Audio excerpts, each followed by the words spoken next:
ஐந்து கரத்தனை யானை முகத்தனை எந்தின் இளம்பிரை போலும் எயிற்றனை நந்தி மகண்டனை ஞானக் கொழுந்தினை உந்தியில் வைத்தடி போற்றுகின்றேனே. ஆடும் பரிவேல் அணிதேவலனப் பாடும் பணியே பணியாயருள்வாய் தேடும் கயமாமோனைச் செருவில் சாடும் தனியானை சகோதரனே. உல்லாச நிராகுலயோக வேதச் செல்லாப வினோதனும் நீ அலையோ எல்லா மர என்னை இழந்த நலம் சொல்லாய் முருகா சுரபூபதி.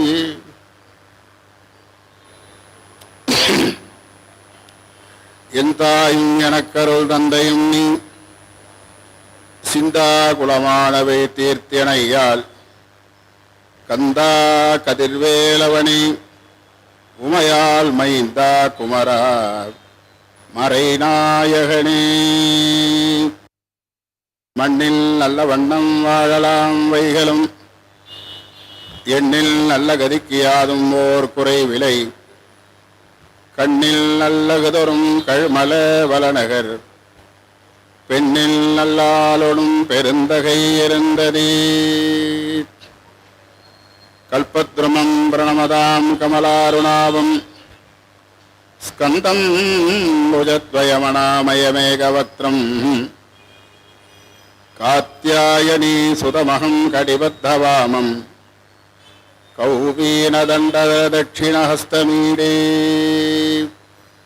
யசிவோ நாமரூபாभ्याम् யா தேவி சர்வமங்கலா தயோ சம்ஸ்மரணாத் பும்சாம் சர்வதோ ஜெயமங்கலம். நமः பார்வதி பதயே ஹர ஹர மகாதேவா.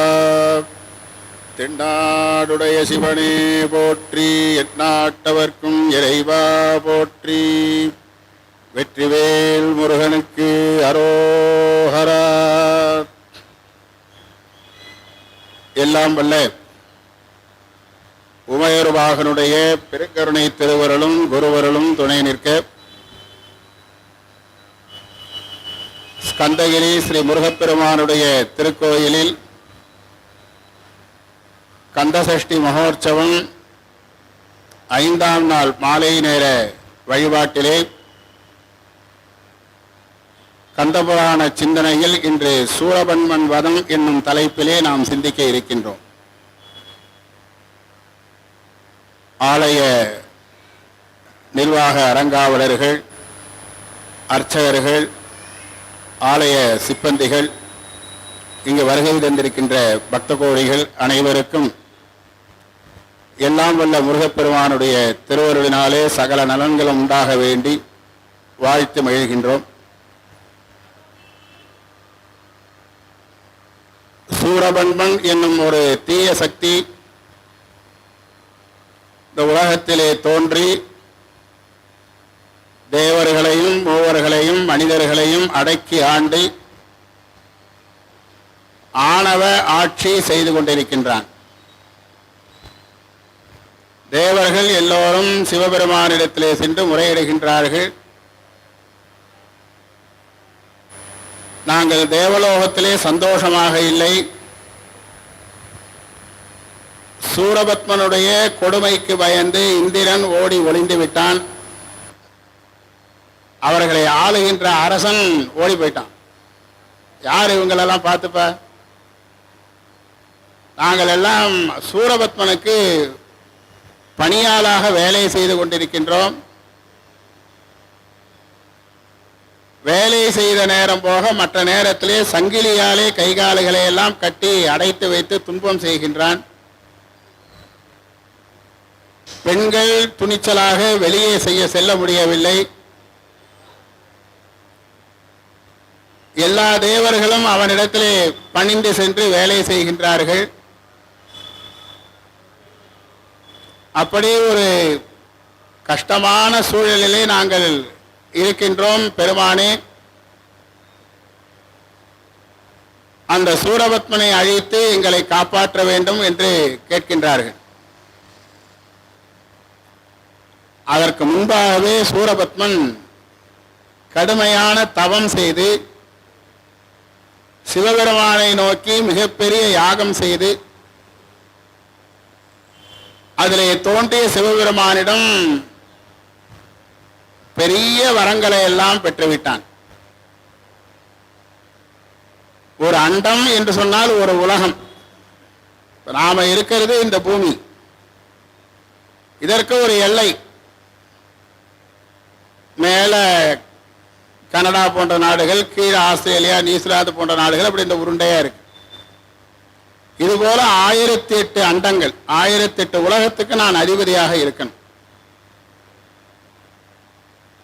ஒரு மனிதனுடைய வாழ்நாள் அதிகபட்சம் 120 வயசு. கோடியில ஒருத்தர் 120 வயசு வாழறாங்க. ஒரு யுகத்திற்கு பல கோடி வருஷங்கள். ஒரு யுகத்திற்கு அவன் தன்னுடைய வாழ்நாளை 108 யுகங்கள் வாழ்நாள் வேண்டும் என்று கேட்கின்றான். 108 யுகங்கள், அப்ப எத்தனை கோடி வருஷங்கள். நிறைய பொன்னும் பொருளும் கேட்கின்றான், செல்வத்தை அடைகின்றான், அரசுரிமை பெறுகின்றான், அரசாட்சி செய்கின்றான். இப்ப நமக்கு இங்க தெலுங்கானா மாநிலத்தில் செகந்திராபாத்தில் இருக்கும். திருச்செந்தூர்ல நாளைக்கு சூரசம்ஹாரம் நடக்கிறது. இன்னைக்கு சிக்கல்ல சிங்காரவேலர் வேல் வாங்குறார்.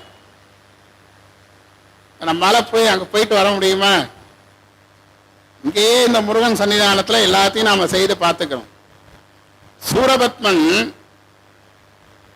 ஒரு உலகத்திலிருந்து இன்னொரு உலகத்திற்கு செல்வதற்கு, இப்போ நம்ம நாசாவிலேருந்து இது அனுப்புறா இல்லையா, சேட்டலைட்லாம் அனுப்புறா இல்லையா, விண்கலங்கள்லாம் அனுப்புறா இல்லையா செவ்வாய் கிரகத்துக்கு, இப்படி ஒவ்வொரு சந்திர மண்டலத்துக்கெல்லாம் அனுப்புறா இல்லையா, அந்த மாதிரி அவன் என்ன பண்ணா, பர்மனண்டா சுவாமி கிட்ட கேட்டு இந்திரஞாலம் அப்படின்னு ஒரு விமானம், ஒரு பிளைட், எல்லா வசதிகளோடையும் கூடிய ஒரு விமானத்தை சுவாமியை கேட்டு வாங்கிட்டான்.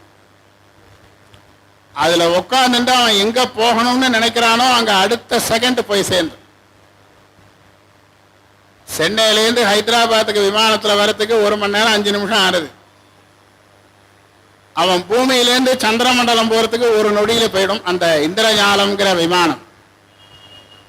இதெல்லாம் இப்படிலாம் உதாரணம் சொல்லி சொன்னா கொஞ்சம் உங்களுக்கு எல்லாம் புரியும். ஏன்னா அவன் 1008 அண்டங்கள், 1008 உலகத்திலையும் அன்னைக்கு போய் வரவு செலவு பார்த்துட்டு வரான். அங்க இருக்கிறவாளுக்கு இன்னைக்கு என்ன கஷ்டப்படுத்தலாம்னு போய் நல்லது எதுவும் நினைக்க மாட்டான். இன்னைக்கு அவளை என்ன கஷ்டப்படுத்தலாம்னு போய் பார்த்துட்டு வருவான். இந்திரஞாலம் அவனுடைய விமானத்துக்கு பேர். இப்படி எல்லா வரங்களையும் பெற்ற அவன் அசுரர்கள் வாழ வேண்டும் என்று நினைத்தான். தன்னுடைய சமூகம் வாழ்ந்தால் போதும், தன்னுடைய இனம் வாழ வேண்டும், மற்றவர்கள் வலிமை இல்லாதவர்களாக வாழ வேண்டும், ஏழைகளாக இருக்க வேண்டும். நான் ஒன்றையும் 3 வேளை சாப்பிடணும், நான் ஒன்றையும் பணக்காரனா இருக்கணும், மற்றவெல்லாம் ஏழையா இருக்கணும். அசுரர்களுக்கு மற்றவர்கள் யாரு? தேவர்கள். அவனுடைய குறி அடுத்தது தேவலோகத்தை நோக்கி சென்றது. தேவர்களை போரிட்டான், அவர்களை எல்லாம் சிறை செய்தான்,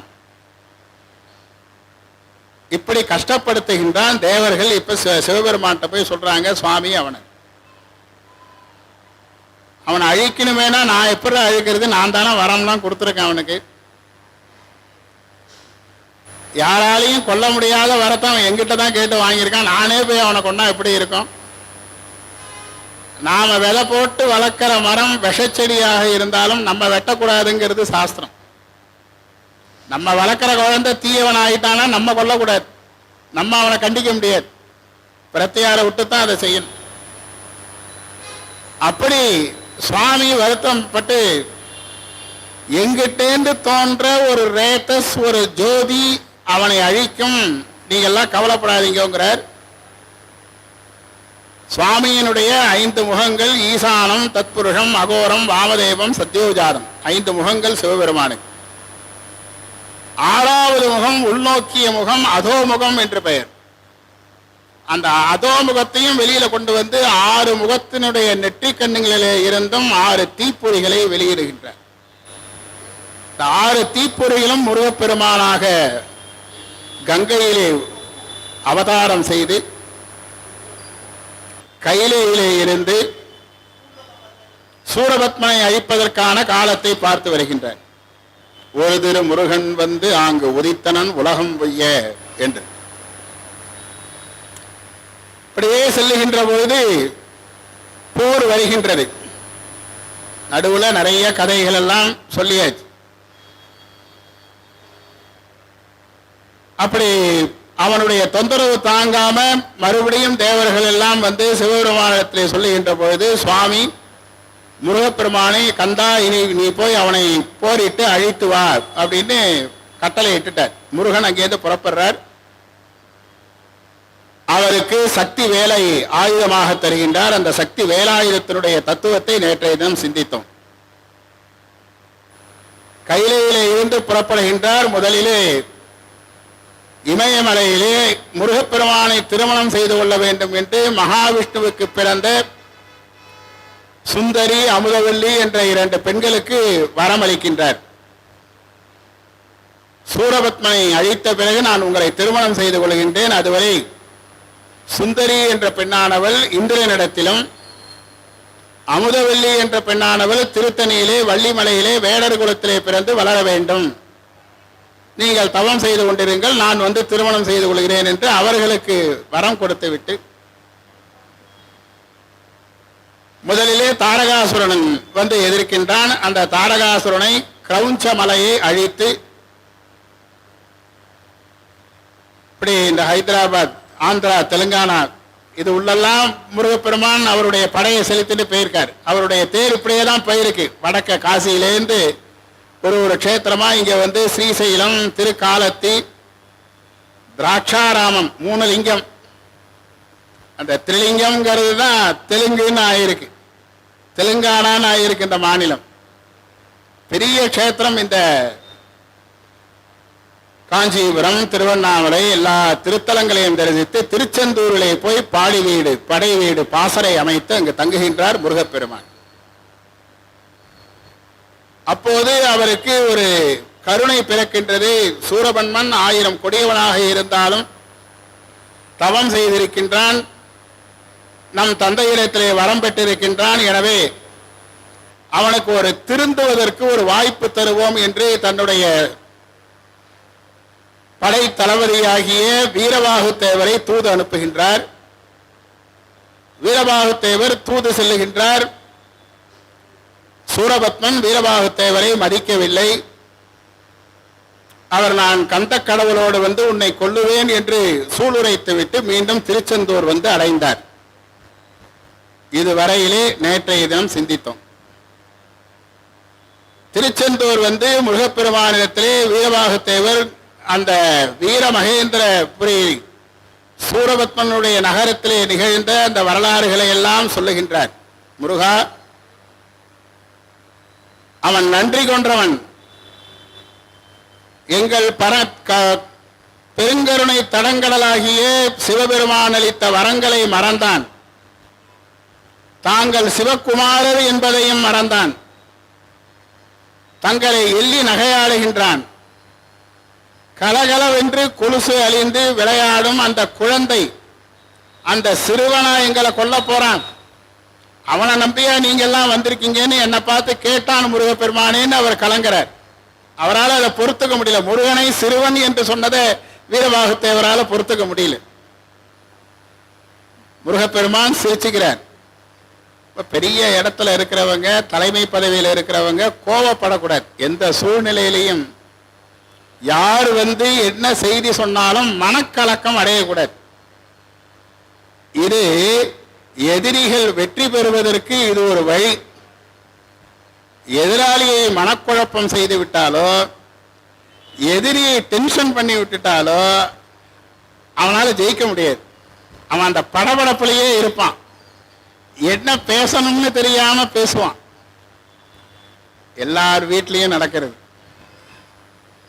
எல்லா நாட்டிலையும் நடக்கிறது. அரசியல் கட்சிகள்லாம் இன்னைக்கு அப்படித்தானே. எதிர்கட்சி தலைவரை சூடாக்கி விட்டாக்க அவர் ஏதாவது உளறி வைப்பார். அது உடனே சோசியல் மீடியா எங்க பார்த்தாலும் பரப்பிடும். நல்லவனை கெட்டவனாக்கிடும், கெட்டவனை நல்லவனாக்கிடும். இன்னைக்கு சோசியல் மீடியாவினுடைய ஒரு மிகப்பெரிய சக்தியா இருக்குது. இப்பேற்பட்ட பெரிய தகவலை சொல்லியும் தன் தந்தையிடம் நன்றி மறந்தவனாக இருக்கின்றான் சூரபத்மன். தன்னை பாலகன் பலமில்லாதவன் என்று எள்ளி நகையாடுகின்றான். தேவர்களை சிறையிலே வைத்து அடைத்து துன்பப்படுத்துகின்றான். தேவர்குல மாதாவாகிய இந்திரனுடைய மனைவி இந்திராணியை தூக்கிட்டு போறதுக்கு முயற்சி பண்றான். பல அக்கிரமங்களை பண்ணினவனை பற்றி வீரபாகுத்தேவர் அந்த விஷயத்தை சொல்லியும் முருகப்பெருமான் சிரித்து கொண்டு சரி வாங்க படைகளோட புறப்படுறார். அவர் பிறந்த பொழுது அந்த உமையம்மையனுடைய கால் சிலம்பு மணிகள் 9 மணிகள்லேருந்து நவ வீரர்கள் உதித்தார்கள். வீரபாகு, வீரமகேந்திரன் நம்ம கோயில்ல பிரகாரத்தில் இருக்கு, அருமையார். 1,00,000 வீரர்கள் அந்த வீரபாகுத்தேவரோடு பிறந்தார்கள். முருகப்பெருமானோடு எப்போதும் இருக்கின்ற வீரர்கள் 1,01,09 பேர். நல்லா ஞாபகத்தில் வச்சு, 1,09,000 பேர் எப்பொழுதும் அந்த முருகப்பெருமானை விட்டு அகலாமல் இருப்பார். அதோடு சிவபெருமான் அனுப்பிய பல கோடி பூதப்படைகள் புறப்படுகின்றது. அஷ்ட திக்பாலகர்கள் புறப்படுகின்றார்கள். பல வகையான காளி தெய்வங்கள், வீரபத்திரர்கள் எல்லாரும் முருகப்பெருமானோடு அந்த சூரபத்மனை அழிப்பதற்காக புறப்படுகின்றார்கள். இவர்கள் அந்த நேத்திக்கு உங்களுக்கு அந்த இடத்தை சொன்ன, நமக்கு பாரத தேசத்துக்கு தென்கிழக்கு கொஞ்சம் அப்படி கீழே இருக்கு இலங்கை. இலங்கைக்கு அடுத்ததாக கடலுக்கு நடுவுல ஒரு கோட்டை கட்டின்ற அந்த சூரபத்மன் வீரமகேந்திரபுரி என்று அதற்கு பெயர் வைத்து அதிலே இருந்து கொண்டு இந்த இந்திரஞானம் விமானத்தை பிளைட் மூலமா உலகம் பூரா போய் எல்லாரையும் கஷ்டப்படுத்தின்னு இருக்கான். அவனுடைய பராக்கிரமம் சொல்லி முடியாது. அவ்வளவு செல்வம், அவ்வளவு படைபலம், அவ்வளவு ஆணவம் எல்லாம் அவன்கிட்ட இருக்கு. ஜெயிக்க முடியுமா ஈஸியா? ஏழை சொல் அம்பலம் ஏறாதும்பாங்க.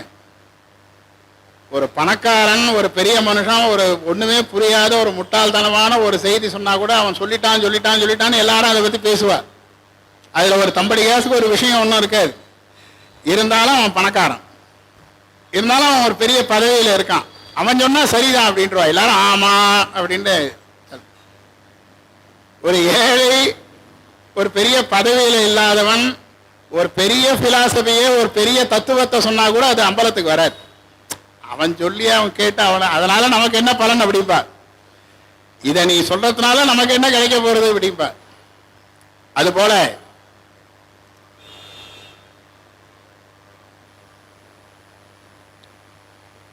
இந்த தேவர்களுடைய படை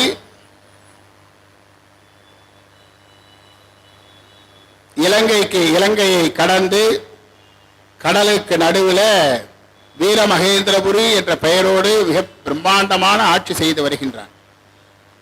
அங்க முருகப்பெருமான் போறார். தந்திர பூத வெள்ளம்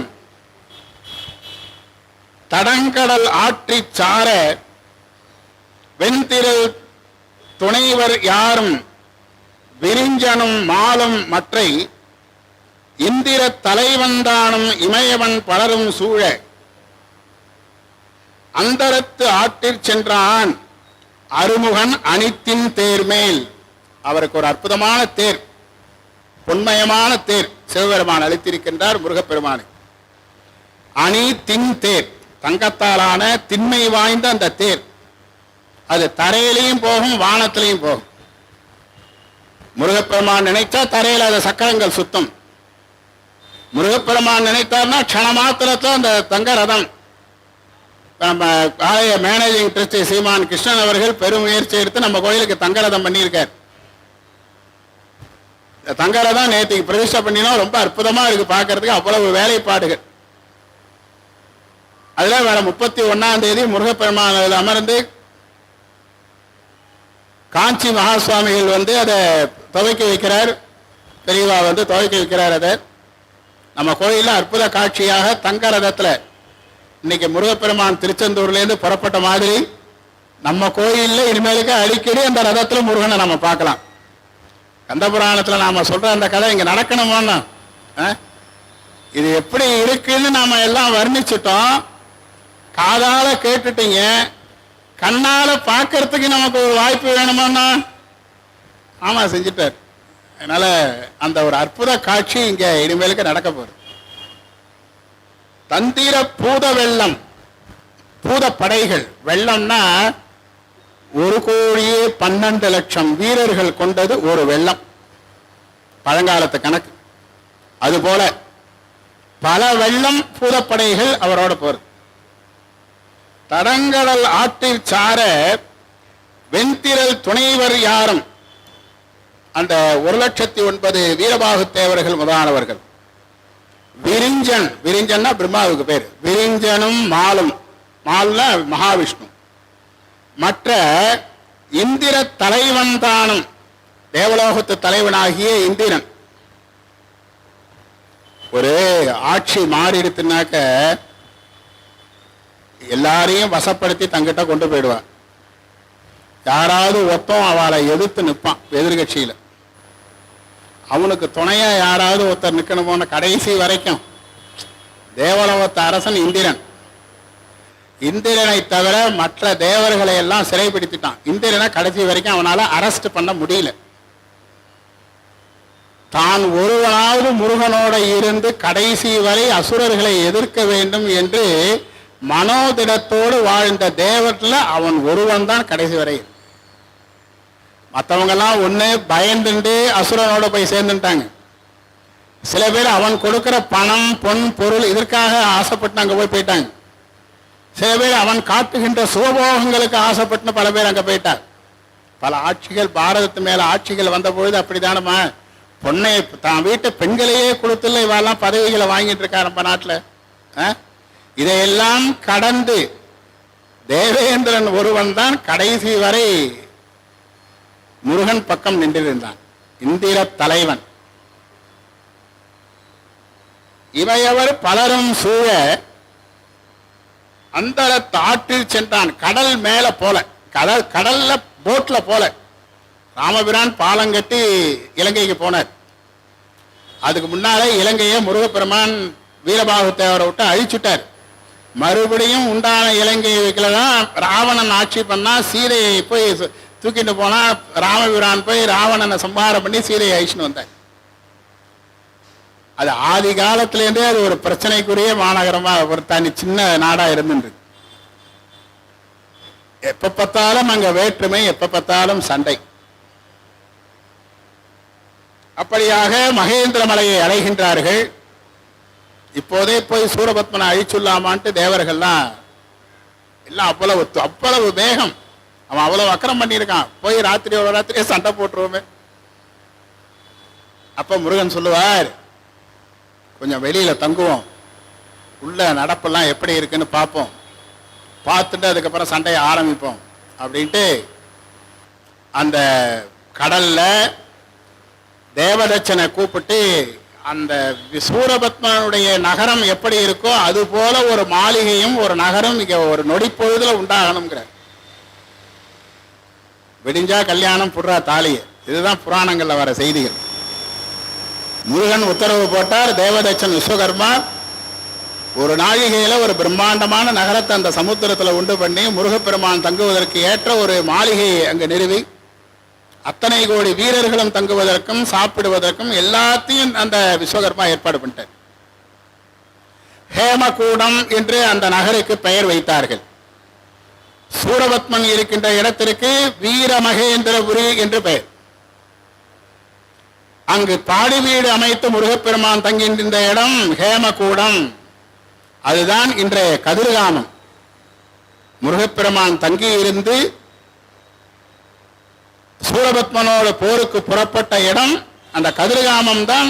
அந்த காலத்திலே ஹேமகூடமாக இருந்திருக்கிறது. ஒரு அற்புதமான திருத்தலம். இப்பதான் நம்ம கோயில் சேர்மனோட அந்த கிருஷ்ணன் அவர்களோட அந்த திருத்தலத்தை பத்தி பேசிட்டு இருந்தோம். ரகசியமான பூஜை. உள்ள முருகனை யாரும் தரிசனம் பண்ண முடியாது. உள்ள என்ன இருக்குன்னு யாருக்கும் தெரியாது. ஒரு திரை போட்டிருக்கோம். அந்த திரைக்கு தான் தீபாராதனை எல்லாம் பண்ணுவா. வாயில துணி கட்டிண்டு ரொம்ப மடி ஆச்சாரமா பூஜை நடக்கும். இது எதற்கு இணையானதுன்னு சொன்னா, ஆவுடையார் கோயில் திருப்பெருந்துறைன்னு ஒரு ஊர் இருக்கு. அங்க சுவாமி அரூபமா இருக்கார், ஆத்மநாப சுவாமின்னு பேர். அந்த சுவாமி என்ன உருவம்னு யாருக்குமே தெரியாது, அதுக்குள்ளேயே யாரும் போகமாட்டார். அவருக்கு நைவேத்தியம் பூஜையெல்லாம் வெளியில அர்த்த மண்டபத்துல தான். அந்த நைவேத்தியம் போடுறதுக்குன்னு ஒரு பெரிய படிகள் ஒன்று இருக்கும், அதுல போட்டு அப்ப நைவேத்தியம் பண்ணி பொங்க பொங்க அந்த சாதத்துல பல காய்கறிகள், சாம்பார், இந்த மாதிரியான உணவு வகைகள்லாம் வச்சு சுவாமிக்கு தலிகை நைவேத்தியம் பண்ணுவார். ஏன்னா சுவாமி அந்த இடத்துக்கு வந்து மாணிக்க வாசகருக்கு உபதேசம் பண்ணிட்டு போன இடம். அது ஒரு க்ஷணம் அந்த இடத்துல உட்கார்ந்து எழுந்தார் இல்லையா. இன்னைக்கும் அக்ரஹாரத்தில் ஒருத்தர் ஆத்துக்கு போய் பேசினேன். சொன்னா எங்க ஆத்துல வந்து மகா பெரியவா 2 நாள் தங்கி இருந்தார். அவர் தங்கி இருந்த ரூமை நாங்க இன்னைய வரைக்கும் உபயோகப்படுத்துறது இல்லை. சாணி தெளிச்சு தொடச்சி கோலம் போட்டு விளக்கேற்றி வச்சுட்டு இருக்கோம் அப்படின்னா. ஒரு 2 நாள் மகா பெரியவா வந்து தங்கி இருந்த இடம்ங்கிறதுக்கு அவ்வளவு மகிமை. சுவாமி வந்து மாணிக்கவாசகருக்கு உபதேசம் பண்ண க்ஷேத்திரம்னா ஆவுடையார் கோயில் திருப்பெருந்துறை. முருகப்பெருமான் தங்கி இருந்த இடம் கதிர்காமம், இலங்கை. அதான் ஹேமகூடம் என்று பெயர். அப்படி இவர்கள் போன உடனே இந்த நாரதர் ரொம்ப பிரமாதமான வேலை பார்த்துட்டார். நாரதருக்கு எங்கேயும் கட்டுக்காவல் கிடையாது.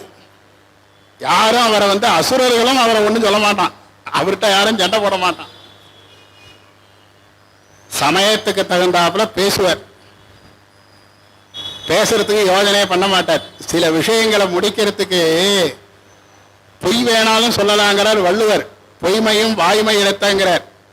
ஒரு நல்லது நடக்கும்னா பொய் வேணாலும் சொல்றா பரவாயில்ல, அது ஆனா காரியம் நல்லது நடக்கணும். திருடிட்டு பொய் சொல்லக்கூடாது, அந்த பொய் பாவம். நாரதர் போனார், வீரமகேந்திரபுரிக்கு போய் அப்பா முருகன் வந்துட்டான், இவன் ஒழிஞ்சான் அப்படின்னு மனசுல நினைச்சிட்டு போற. உட்கார்ந்து இருக்கான் சூரபத்மன். அவனை பார்த்துட்டு மனசுல என்ன நினைச்சுக்கிறார், ஒழிஞ்சான்னு நினைச்சுக்கிறார். ஆனா இதை போய் சொல்ல முடியுமா சூரபத்மன்ட்ட? போட்டுருவான். சூரபத்மா வாழ்க, ஆசீர்வாதம், உனக்கு இன்னைக்கு வெற்றி கிடைக்க போறது, ஸ்துதி பண்ணிட்டே போறார். சூரபத்மனுக்கு சந்தோஷம். ஆக நாரதரே நம்மளை வந்து வாழ்த்திட்டார். என்ன நாரதரே, என்ன விஷயம், என்ன உனக்கு செய்தி தெரியாதா? முருகன் புறப்பட்டான். உங்ககிட்ட இருக்கிற படை வீரர்களை விட அவங்ககிட்ட இருக்கிற படைகள் ஜாஸ்தியா இருக்கு. எல்லாம் வீரம், தேவர்கள், பூதகணங்கள், காளிகள், வீரபத்திரர்கள் எல்லாரும் வந்திருக்காளே, நீ உட்கார்ந்துட்டு இருக்கே, சண்டைக்கு போலியா? நீ ஜெயிக்கணும்னு நான் தபஸ் பண்ணிட்டு இருக்கேங்கிறார் நாரதர். நீ சண்டைக்கு ஏன்னா, அப்ப நான் சண்டைக்கு வெளியில வந்தாதானே அவனை கொல்ல முடியும். அவனை வெளியில இழுக்கிறதுக்கு ஒரு ஆள் வேணுமோன்னு நாரதர் போய் கலப்புறாரு. நீ ஜெயிக்கணும்னு நான் தபஸ் பண்ணிட்டு இருக்கேன், நீ உட்கார்ந்துட்டு இருக்கே, எப்படி கிளம்பு, போ, சண்டைக்கு போ. யார் வந்திருக்கா சண்டைக்கு? முருகன். அந்த பயலா, அந்த சிறுவனா? என்ன அப்படி சொல்லிட்ட? மூவர்க்கும் தேவர்க்கும் அரிதானவன், ஞானமே வடிவானவன், சிவபெருமானுடைய நெற்றிக்கண்ணிலே இருந்து தோன்றி இருக்கிறான், அலட்சியப்படுத்தாதேங்கிறார் நாரதர், எச்சரிக்கிறார். அப்படி யோஜனை பண்றான். தன்னை அழிப்பதற்கு சிவபெருமானை தவிர வேற யாராலையும் முடியாது. சூரபத்மன் யோசிக்கிறான், தன்னை அழிப்பதற்கு சிவபெருமானை தவிர வேற யாராலையும் முடியாது. அவர் என் மீது கருணை உடையவர், அவர் கண்டிப்பா அவர் என்ன கொல்ல மாட்டார். ஆனா பாருங்க, அவரோட பையனை அமைச்சு இப்ப என்னை அவமானப்படுத்துறார். இந்த குழந்தை போருண்டா உன்னை கொல்றதுக்குன்னு சிவபெருமான் அமைச்சிருக்காரு இல்லையா?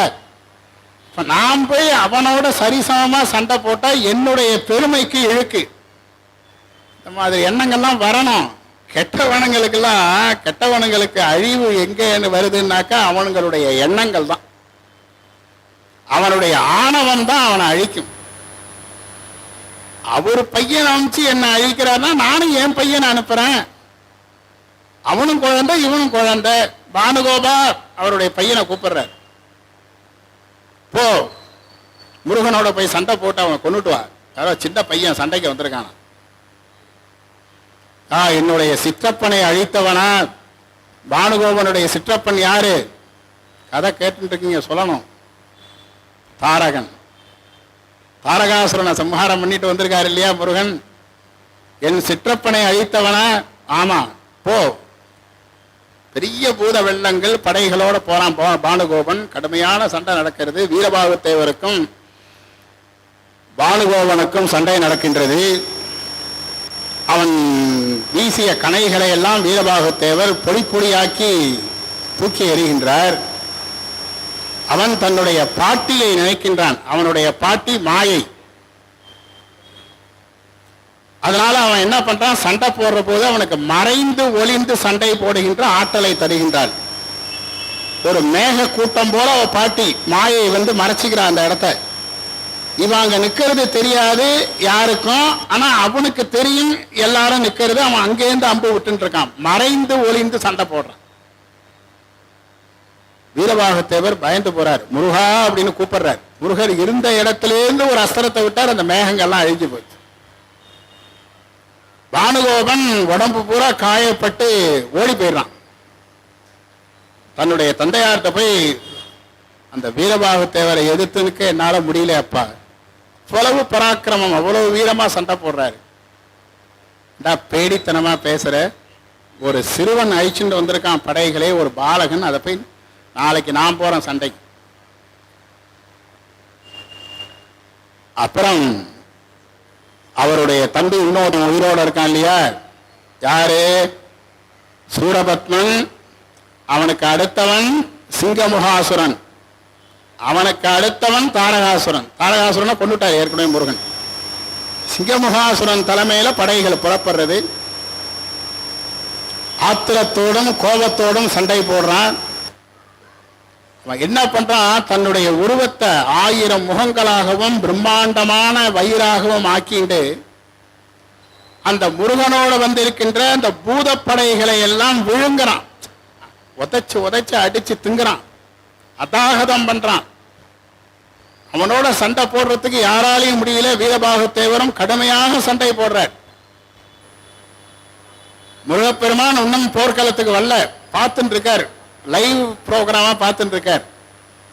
கையில செல்ல வச்சுன்னு இந்த காலத்துல லைவ்ல பார்த்துட்டு இருக்காளோ, அது மாதிரி லைவ்ல அவர் அங்க சக்தி ஆயுதத்துல பார்த்துட்டு இருக்காரு என்ன நடக்கிறது. சிங்கமகாசுரன் வீரபாகுத்தேவருடைய தேரை எல்லாம் ஒடித்து விட்டான். அவரை கொல்லுவதற்கு தயாராயிட்டான். முருகப்பெருமான் அடுத்த கணம் ஒரு தேரை அனுப்புறாருங்க. வீரபாகுத்தேவருக்கு பக்கத்துல நிக்கிறது தேர். சும்மா நிக்கல, சாரதி இருக்கான் தேரோட்டி. எல்லா ஆயுதங்களும் அதுல சன்னத்தமா தயாரா இருக்கு சண்டை போடுறதுக்கு. வீரபாகுத்தேவர் அதுல எழுந்து நின்றுட்டு சண்டை போடுறார். சண்டை போடுறார் கடுமையான. அவனும் அந்த மாயை யுத்தங்கள்லாம் பண்றான். ஏன்னா அவங்கள்ட்ட அந்த மாயா சக்தி இருக்கு. அவனுடைய தாய் தான் அந்த மாயை. மாயை தான் காசியபரோட கூடி இந்த குழந்தைகளை எல்லாம் பெற்றிருக்கிறார், சூரபத்மன் போன்ற சுரர்களை எல்லாம். அப்படி கடுமையான சண்டை நடக்கின்ற பொழுது வீரபாகுத்தேவர் அவனோடு கடுமையாக போரிட்டு அந்த சிங்கமுகாசுரனை சம்ஹாரம் பண்ணிடுற. சிங்கமுகாசுரன் அழிந்தப்பட்ட பொழுதுதான் பானுகோபன் போரிலே தோற்று ஓடி வந்த போது கூட மயங்காத சூரபத்மன் சிங்கமுகாசுரன் அழிந்து போன உடனேயும் அவர் ரொம்ப கலங்கி போனான். இந்த உலகத்துல யாரை இழந்தாலும் நாம திரும்பி பெற்றுடலாம். அப்பா அம்மா செத்து போயிட்டானா உலகத்துல இருக்கிறவாளெல்லாம் தாய் தந்தையரா நினைக்கலாம். மனைவி இறந்து போயிட்டானா இன்னொரு கல்யாணம் பண்ணிக்கலாம். சகோதரர்கள் குழந்தைகள் இறந்து போயிட்டா கூட, இது கச்சியப்ப சிவாச்சாரியார் அந்த சூரபத்மன் அழுது புலம்புகின்ற பொழுது இந்த பாடலை சொல்லுகின்றார். உலகத்தில் இருக்கிற குழந்தைகள்லாம் தன்னுடைய குழந்தைகளாக பாவித்து அன்பு செலுத்தலாம். தம்பி இறந்து விட்டால் இன்னொரு தம்பி கிடைக்க மாட்டான். மறுபடியும் அவங்க அப்பா அம்மா ஒரு குழந்தை பெத்தாதானே இவனுக்கு தம்பி கிடைக்கும். அப்படி அவன் அழுது புலம்பி ஆட்டுகின்றான். பானுகோபன் யுத்தத்திற்கு செல்கின்றான்.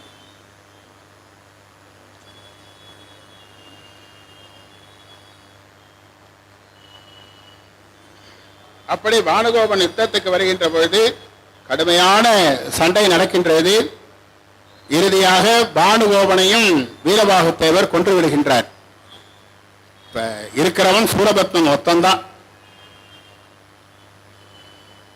அருமையான மகன் இறந்து விட்டானே என்று கேட்டு சூரபத்மனுடைய மனைவி பத்மகோமலை அழுது புலம்புகின்றாள். எப்பேற்பட்ட வீரன் பானுகோபன்! பானுகோபன் அப்படின்னு அவனுக்கு பேரு. பானுன்னா சூரியனுக்கு பெயர். சூரியனோட சண்டை போட்டு சூரியனை தோற்கடித்தவன் என்பதனால பானுகோபன் என்று அவனுக்கு பெயர். அசுரனுடைய முதலமைச்சருக்கு பெயர் தர்மகோபன் பேர். எப்பேற்பட்ட மந்திரியை வச்சிருக்கான் பாருங்க. அவனுக்கு தர்மத்தை கண்டா பிடிக்காது, அவன் தான் ஆட்சி பண்றான். தர்மத்தை கண்டா பிடிக்காதவன் அமைச்சனா இருந்தா அந்த நாடு எப்படி உருப்படும்?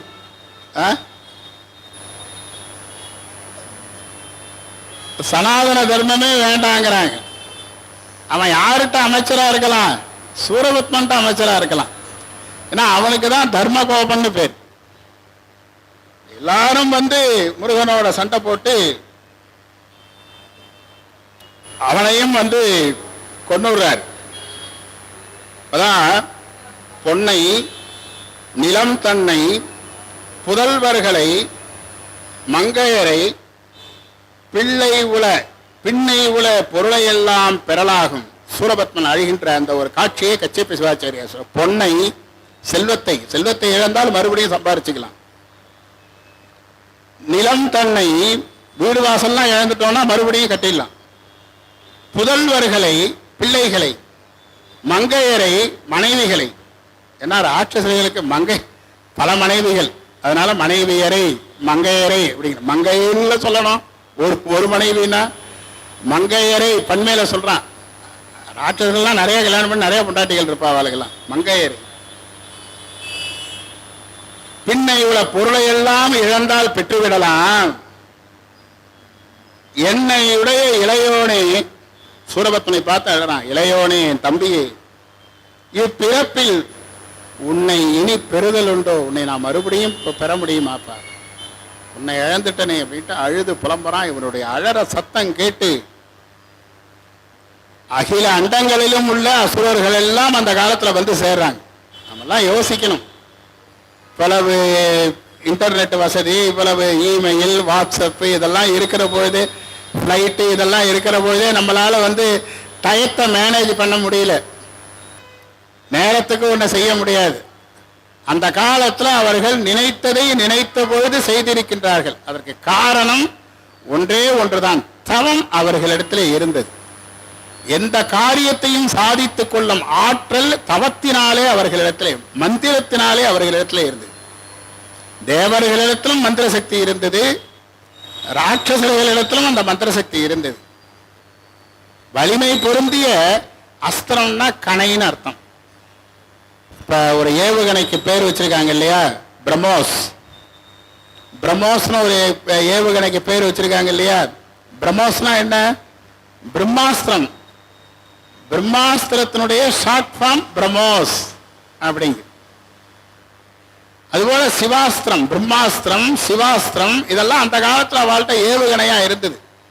அந்த அஸ்திரம், அந்த அம்பை எடுத்து அந்த அஸ்திரத்தை கிட்ட இப்படி அந்த மந்திரத்தை ஜபம் பண்ணுவா. பிரம்மாஸ்திரம்னா அதுக்கு உண்டான மந்திரத்தை ஜபம் பண்ணி அவட விட்டான்னா அது போய் அவளை கட்டிட்டு வந்துடும். ஆக்னேயாஸ்திரம் இன்னைக்கு இருக்கிற பாம் ஆட்டம், அப்படி அந்த அக்னி மந்திரத்தை அதுல ஜபம் பண்ணி அதை விட்டான்னா அங்க போய் வெடிக்கும், அங்க போய் அக்னி மழை பெய்யும். வருணாஸ்திரத்தை விட்டாக்க அங்க போய் மழை பெய்யும். மோகனாஸ்திரம்னு ஒண்ணு உண்டு. அந்த மோகனாஸ்திரத்தை விட்டா பானுகோபன் மோகனாஸ்திரத்தை விடுறான்.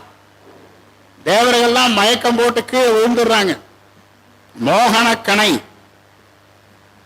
எல்லாரும் மயக்கம் போட்டு விழுந்துடுறா. முருகப்பெருமான் இதை தெரிஞ்சுட்டு அமோகனக்கணையை செலுத்துறார். மோகனக்கணைக்கு ஆன்டி அமோகனக்கணை இப்படி செலுத்துறார். அவளுக்கெல்லாம் மயக்கம் தீர்ந்துருது. இப்படி எல்லா அஸ்திரங்களையும் வைத்துக் கொண்டு அங்கு ஒரு கடுமையான சண்டையை துவங்குகின்றார்கள். சூரபத்மன் போருக்கு கிளம்புறான். கடைசி யுத்தம் கிளைமாக்ஸ் சீன். இந்த சண்டையில் சூரபத்மன் சம்ஹாரம் தானே, எல்லாரும் போயிட்டார். சூரபத்மன் முதல் நாள் வந்து சிங்கமுகாசுரன் இறந்துட்டான், அழுது புலம்புகின்றான். எல்லாரும் வந்து அவனை தேற்றி அவனுக்கு வந்து ஆறுதல் சொல்லி, நம்மகிட்ட இன்னும் வீரர்கள் எல்லாம் இருக்கின்றார்கள், நாம் யுத்தத்துக்கு போவோம்ட்டு கிளம்புங்கோ அப்படிங்கிறான். சரி வாங்க. காலையில் எழுந்தான். எழுந்து இன்னைக்கு சண்டைக்கு போகிறோம், முருகனோட நேருக்கு நேர் நின்று போர் புரிய போகின்ற ஒரு உச்சக்கட்டமான சூழல். இந்த சூழ்நிலையிலே இருந்தால் ஏற்கனவே முருகப்பெருமான் எல்லோரையும் அழித்திருக்கிறான். வீரபாகுத்தேவர், சிங்கமுகன், தாரகன், பானுகோபன் எல்லாரையும் கொன்றிருக்கின்றார். பொதுவாக இந்த இடத்திலே போருக்கு செல்வதற்கு எல்லாரும் அச்சப்படுவார்கள், அல்லது போருக்கு போக வேண்டிய சூழலிலே பதட்டமாக இருப்பார்கள். சூரபத்மன் காலையிலே துயில் எழுகின்றான். அருமையான பன்னீர் கலந்த தண்ணியில போய் ஸ்நானம் பண்றான். நல்ல தைலம்லாம் தடவிக்கிட்டு அவனுடைய பணியாட்கள்லாம் வந்து உடம்பு தேய்ச்சி மெசாஜ் எல்லாம் பண்ணி விட்டு ஜம்முன்னு பொடியெல்லாம் தேய்ச்சி ஸ்நானம் பண்றான். அருமையான ஆடைகளில் அணிந்து அவன்கிட்ட இருக்கிற அந்த ஆபரணங்களை எல்லாம் எடுத்து போட்டுக்கிறான். அதுவரை உபயோகப்படுத்தாத ஆபரணங்கள், கண்டிகை, கேடயம், கேயூரம் எல்லா ஆபரணங்களையும் எடுத்து கிரீடம் எல்லாம் வச்சுக்கிறான். அப்படி பொன்மயமாக. அந்த ஆணவம் மட்டும் அவங்கிட்ட இல்லைன்னாக்க எல்லோராலும் கை தொழத்தக்கவன் சூரபத்மன். எல்லாம் இருந்தது, ஒரே ஒரு மைனஸ், நல்ல குணம் இல்லை. ஆணவம், பேராசை, காமம் இதெல்லாம் அவங்கிட்ட இருந்தது. நன்றி மறந்தது. தனக்கு வரம் கொடுத்த சிவபெருமான மறந்துட்டான் இல்லையா, அது எவ்வளோ பெரிய பாவம். அது சிவபெருமானுடைய புதல்வன் வந்தா என்ன பண்ணணும்? எனக்கு இப்ப ஒரு கிருஷ்ணன் மாமா ஒரு 5000 ரூபாய் பணம் கொடுத்து சாப்பிடுங்க வாத்தியார், ரொம்ப கஷ்டப்படுறேங்கிறார். 5000 ரூபாய் பணத்தை வாங்கிட்டு நான் சந்தோஷமா மாயவரம் போய் செலவு பண்ணிட்டு இருக்கேன். அவர் பையன் அமெரிக்காவிலேருந்து நேரம் மாயவரம் வரார் என்னை பார்க்கறதுக்கு. அப்போ நான் என்ன செய்யணும்? நம்ம ட்ரஸ்டியோட பையன் வந்திருக்காருப்பா, நமக்கு பெரிய உதவி பண்ணியிருக்கார், நாற்காலியை எடுத்து போடு, வெந்நீர் வேணுமா, ஐஸ் வாட்டர் வேணுமா கேளு, காஃபி வேணுமா, டீ வேணுமா கேளுன்னு உபச்சாரம்லாம் பண்ணணும்னா இதை மறந்து கிருஷ்ணமாமா பையன் வந்திருக்கார், போச்சல்ல போய் கோயிலில் போய் சாமி தரிசனம் பண்ண சொல்லு. இப்போ நான் வேலையா இருக்கேன் அப்புறம் பார்க்குறேன்னு சொன்னா அது என்ன? நன்றி கொன்றது. இதைத்தான் சூரபத்மன் செய்தான். தனக்கு எல்லா வரங்களையும் அளித்த சிவபெருமானுடைய குமாரன் அங்கு வந்திருக்கிறான்னு ஒன்னே அவன் என்ன பண்ணணும்? போய் நமஸ்காரம்ல பண்ணியிருக்கணும். இதையெல்லாம் மறந்து அவன் அப்படி ஒரு கடுமையான ஒரு நிலையிலே அந்த ஒரு அலங்காரத்தை எல்லாம் செய்து கொண்டு அன்னைக்கு காலையிலே அவன் வந்து மெனு கொடுத்துட்டான் சமயக்கட்டுக்கு. இட்லி, மிளகாப்பொடி இட்லி, பூரி, மசாலா, அடை, அவியல், அல்வா, பாசந்தி, குலோப்ஜான், 5 வகையான உணவு அறுசுவையோடு இருக்கணும். சாப்பிட்ற சாப்பாட்டில் பெண்கள்லாம் தெரிஞ்சுக்கணும், உணவு என்பது 5 வகையானது. அது எப்படி இருக்கணும்? அறுசுவையோடு இருக்கணும். இதெல்லாம் கச்சேப்ப சிவாச்சாரியார் அழகான தமிழில் இதை சொல்லி இருக்கின்றார். 5 வகை உணவு என்றால் என்ன அப்படின்னா, நம்ம சாஸ்திரத்தில் சொல்றாரு, லேஹ்ய, சோஷ்ய, பேய, காத்திய இப்படின்ட்டு 5 சொல்றார். லேஹ்ய அப்படின்னு சொன்னா நக்கி சாப்பிட்றது. சில பேர் சாப்பிட்ற போது எச்ச பண்ணாதேம்பா. எச்ச பண்ணாம எப்படி சாப்பிட்றது? சுதந்திரமா சாப்பிடணும். மாவடுவை கடிச்சு தானே சாப்பிடணும். மாவடுவும் தயிர் சாதமும் சுவாமிக்கு ஒருத்தர் நித்திய நைவேத்தியம் பண்ணிட்டு வந்தார். சுவாமி அந்த மாவடுவை வடுக்குன்னு கடிக்கிற சத்தம் அந்த அடியார் காதுல விழும். சுவாமி தெரிய மாட்டார். எடுத்துட்டு போற போது ஒரு நாளைக்கு எல்லாம் கொட்டிடுது வயல்ல. அந்த சாதமும் மாவடு எல்லாம் வயல்ல கொட்டிடுது. இவர் அழுது புலம்பி நான் சாப்பிட மாட்டேன்னு உட்கார்ந்துட்டு இருக்கார். அப்படியே மயக்கத்துல படுத்துட்டு இருக்கார். அமைதியா இருக்கு. வடுக்குன்னு ஒரு சத்தம் கேட்டது. சுவாமி மாவுடுவை கடிச்சு சாப்பிட்ற. பக்தா சாப்பிட்டுட்டான், போயிட்டு வா அப்படிங்கிற. காத்திய கடிச்சு சாப்பிடுற. காத்தியன் சோஷியனா கையில் அந்த ரசஞ்சாதத்தை எடுத்து அப்படி உறிஞ்சி சாப்பிடுவார் சில பேர். அந்த சவுண்டு வாசம் வரைக்கும் கேட்கும். பாயசத்தை இலையில போட்டு நெய் ஊற்றி சில பேர் அந்த அப்பளத்தை போட்டு அப்படி ருசிச்சு, அப்புறம் என்ன மனுஷனாக பிறந்ததுக்கு அப்புறம் என்ன இருக்கு? அப்புறம் மென்னு சாப்பிடணும். 5வது அவசர அவசரமா அள்ளி போட்டு ஆபீஸுக்கு லேட் ஆகிடுதுன்னு நின்றுட்டே சில பேர் சாப்பிட்டு போறாங்க. பொங்க பொங்க எடுத்து வாயில போட்டுக்கிறான். ஆற அமர பற்களால மென்னு அந்த எச்சில்ல கலந்து அந்த உணவு உள்ள போனாதான் செரிமானமாகும். 5 வகை உணவு, அறுசுவையும் இருக்கணும். உரைப்பு, புளிப்பு, காரம், துவர்ப்பு, இனிப்பு, கசப்பு, இந்த அறுவகை அறுசுவையும் அதுல இருக்கணும். சாம்பார்ல எல்லாம் இருக்கு, தொகையெல்லாம் எல்லாம் இருக்கு, சாதம், இனிப்பு, இப்படி எல்லாம் இருக்கணும்.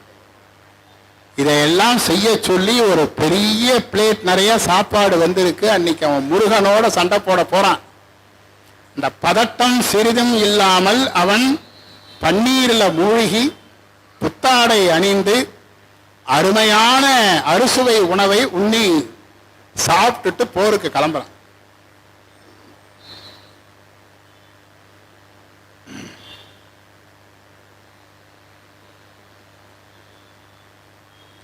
அப்படி அந்த போருக்கு கிளம்புகின்ற பொழுது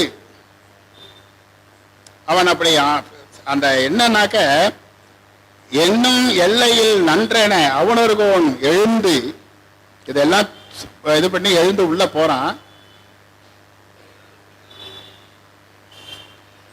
தன்னதாகிய உரையுள் போய் தடம் புனலாடி அருமையாக பன்னீர்ல குளிக்கிறான். துண்ணும் 5 வகை உணவுடன் அறுசுவை தொடர்ந்த அன்னம் உண்டான். இதெல்லாம் சாதாரணமா சொல்றாங்க இல்லையா? கச்சியப்பர் இங்கதான் இக்கு வைக்கிறார். அவன் எதனால அதெல்லாம் செஞ்சுட்டு சாப்பிட்றான் அப்படின்னா, இந்த சாப்பாடு இன்னைக்கு நான் முருகனை ஜெயித்தால் இந்த சாப்பாடு எனக்கு அமுதம், முருகனிடம் தோற்று இறந்து போனால் இந்த உணவு எனக்கு விஷம். புரியுதா? அவன் முடிவு பண்ணிட்டான். ஒன்று இன்றைக்கு நமக்கு வெற்றி அல்லது மரணம். இந்த முடிவோட, அதுதான் அசுர பராக்கிரமம்ங்கிறது. நிதானமா யோசிச்சு இவ்வளவும் செய்து கொண்டு அன்னம் உண்டான். நஞ்சுகொள் அது விஷமோ, மருந்துகொள் அது அமிர்தமோ, அது விஷமா அது அமிர்தமா, அது மத்தியானம் தான் முடிவாக போறது. அருமையான பாடல்ல அவன் அந்த இந்திரஞானம் தேரிலே ஏறி போருக்கு வருகின்றான். முருகப்பெருமானுக்கு செய்து போகின்றது. அவருடைய தேருக்கு மனவேகம் என்று பெயர். மனவேகம். இப்ப நம்ம மனசுல இங்க இந்தியாவில் இருக்கோம், அமெரிக்காவில் இருக்கணும்னு நினைச்சோம்னா அடுத்த க்ஷணம் நம்ம அமெரிக்காவில் இருக்கணும். அதான் மனோவேகம்னு பேர். அந்த முருகப்பெருமானுடைய தேருக்கு மனவேகம் என்ற தேரிலே புறப்பட்டு தன்னுடைய பூதப்படைகள், வீரர்கள் படைகள் எல்லாரும் சூழ்ந்து வர அவர் போருக்கு கிளம்புறார். போருக்கு போற பொழுது இருவருக்கும் கடுமையான சண்டை நடக்கிறது. 2 பக்கமும். சூரபத்மன் நேரடியாக முருகனோடு போரிட்டால் நாம் தோற்று விடுவோம் என்று அஞ்சி அங்க மற்றைய தேவ படைகளோட சண்டை போட்டு இருக்கான். அந்த ஒரு இடைப்பட்ட காலத்தை பயன்படுத்தி முருகப்பெருமான் அசுரர்கள் அத்துணை பேரையும் அழிக்கின்றார். உடனே இவன் தன்னந்தனியாக நிற்கின்ற இவன் தன்னுடைய பாதாள உலகத்திற்கு சென்று ஒளிந்து ஓய்வு எடுத்துக் கொள்கிறான். கொஞ்சம் ஆசுவாசப்படுத்திக்கிறான். அப்பா, பானுகோபன் வந்து சொல்றான், தந்தையே முருகனை சாதாரணமா நினைக்காத, அவர்கிட்ட வீரபாகுன்னு ஒருத்தர் இருக்கான், அவன் அடிக்கிற அடி தாங்க முடியல, அவன்கிட்டேருந்து வர வில்லு ஒரு வில்லும் 100 அசுரர்களை கொல்றது, நீ யோஜனை பண்ணு, தேவர்களை சிறையிலேருந்து விட்டுடு, நம்ம காம்ப்ரமைஸ் பண்ணிப்போன்னு அவருடைய பையன் அட்வைஸ் பண்றான். சாகரத்துக்கு முன்னால கெட்டவன் காதுல நல்லது ஏறாது. இவன் பாதாள உலகத்துக்கு போய் தன்னுடைய தாய் மாயையை நினைக்கிறான். அம்மா இங்க வா, மாயாசக்தி இங்க வர. இவன் பயந்து சொல்லுகின்றான், தாயே, இதுவரையில் வெற்றி நம் பக்கம் என்று நினைத்திருந்தேன், இப்ப நான் வெற்றி பெறுவோமா என்று சந்தேகமாக இருக்கிறது என்று கூறுகின்றான். அப்ப மாயை சொல்லுகிறாள், குழந்தை, நானும் அப்படித்தான்டா நினைச்சேன். ஆனா முருகப்பெருமானுடைய பெருமையும் மகிமையும் அளவிற்கரியதாக இருக்கிறது. அவனுடைய வீரமும் சூரமும் நாம் எண்ணுதற்கரியதாக இருக்கிறது. எனக்கு ஒரு பையன் தாண்டா நீ மிஞ்சி இருக்க. சிங்கமுகாசுரன் போயிட்டான், தாரகாசுரன் போயிட்டான், பேரன் பானுகோபன் போயிட்டான், நீ ஒத்தந்தாண்டா இருக்க குழந்தை, பரவாயில்லடா, போய் முருகன்ட்ட போய் நமஸ்காரம் பண்ணிட்டு அபிவாதியை சொல்லிட்டு உன்னுடைய இப்ப இதெல்லாம் வாங்கிட்டு வந்துரு, தேவர்கள் எல்லாம் விட்டு அம்மா புத்திமதி சொல்றா. இவனுக்கு அப்பவும் கோபம் வருது. நீ ஒரு அம்மாவா? நீ இந்த காலத்துல குழந்தைகள்லாம் ரொம்ப சர்வசாதாரணமா அம்மாவை பார்த்து கேட்கிறா, நீ ஒரு அம்மாவா? நீ எதற்காக எங்களை பெற்றெடுத்தாய்? அசுரர் குலத்தை வளர்ப்பதற்காக. அசுரர் குலம் அழிந்து போன நிலையிலே அசுரர் குலத்தை வளர்ப்பதற்காக. எப்படி வளர்க்க வேண்டும் என்று நினைத்தாய்? பெருமையோடும் வலிமையோடும் புகழோடும் வாழ வேண்டும் என்பதற்காக. இன்றைக்கு அழிந்து போகின்ற நிலையிலே நாம் இருக்கின்றோம். நீ முருகன் காலிலே போய் விழு என்று சொல்கின்றாயே, நீ ஒரு அம்மாவான்னு இவன் கேட்கிறான். அதுக்கு மேல மாயாசக்தி, சரி இவன் தள்ளெழுத்து, நமக்கு பாக்கியம் அவ்வளவுதான், நமக்கு கர்மா பண்றதுக்கு புள்ள கிடையாதுன்னு அவன் முடிவு பண்ணிட்டா.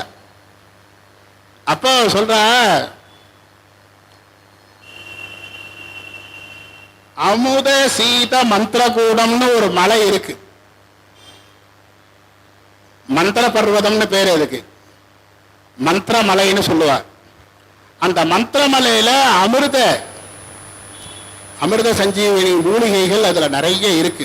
எப்படி ராம யுத்தம் நடந்த பொழுது வானரங்கள்லாம் மூர்ச்சையான பொழுது அனுமன் போய் சஞ்சீவி மலையை தூக்கின்னு வந்தானோ, அதுபோல ஒரு சஞ்சீவி மலை இங்க வந்தா மறுபடியும் உன்னுடைய அசுரர்கள் பிழைப்பார்கள், நீ முருகனோட சண்டை போட்டுப்பார் அப்படிங்கிறார்.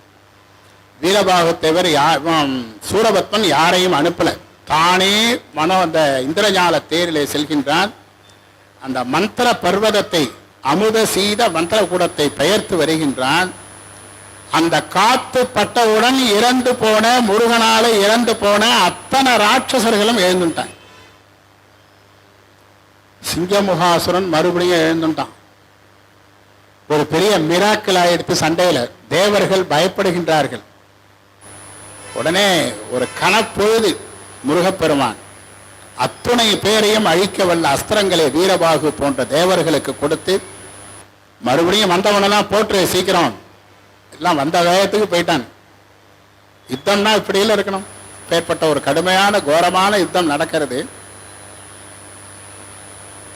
அப்ப சூரபத்மன் தனியாக வந்து நிற்கின்றான்.